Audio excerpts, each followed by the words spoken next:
চলতি মৌসুমে ম্যানচেস্টার ইউনাইটেডের দলগত পারফরম্যান্স যাচ্ছে তাই হলেও ব্যতিক্রম হ্যারি ম্যাগুইয়ার। ওল্ড ট্রাফোর্ডের বিবর্ণ এই দলেও তিনি উজ্জ্বল শুধুমাত্র নিজের পারফরম্যান্সের আলোয়। বেশ কিছু সময় পর্যন্ত ম্যাগুইয়ার ছিলেন জাতীয় দলের গুরুত্বপূর্ণ একটি অংশ। ইংল্যান্ডের হয়ে খেলেছেন মোট 64 ম্যাচ। এখন যে কোনো ব্র্যান্ডের পুরাতন এসি বদলে নতুন ওয়ালটন এসিতে উপভোগ করুন 25% ছাড়। তবে হুট করেই তার ফর্মে প্রবলভাবে ভাটার টান আসে। ক্লাব ও দেশের হয়ে ম্যাচের পর ম্যাচ করতে থাকেন অনাকাঙ্ক্ষিত ভুল। একাদশেও হয়ে পড়েন অনিয়মিত। কিছু সময়ের জন্য জাতীয় দলেও জায়গা হারান তিনি।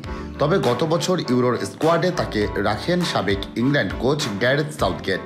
ওই সময়টায় ম্যাগুইয়ারকে নিয়ে সমালোচনার পাশাপাশি সামাজিক মাধ্যমে নিয়মিত ট্রল হতো গোটা ফুটবল দুনিয়া জুড়েই। তবে সেই দুঃসময়কে এবার হয়তো উতরে আসতে পেরেছেন 31 বছর বয়সী এই ডিফেন্ডার। ইউনাইটেডের রক্ষণে তিনি ভালো করছেন সাম্প্রতিক সময়ে।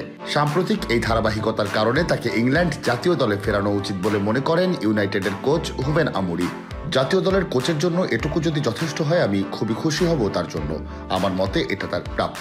দারুণ এক ছেলে সে। অবশ্য এখনো তার উন্নতি করা প্রয়োজন, কারণ একজন ফুটবলার প্রতিটি সময়ই উন্নতি করতে পারে এবং উন্নতির অনেক জায়গা থাকে। তবে এই মুহূর্তে তার পারফরমেন্স বেশ ভালো। সে এখন এমন এক নেতা হয়ে উঠেছে জাতীয় দলকে যে সহায়তা করতে পারে।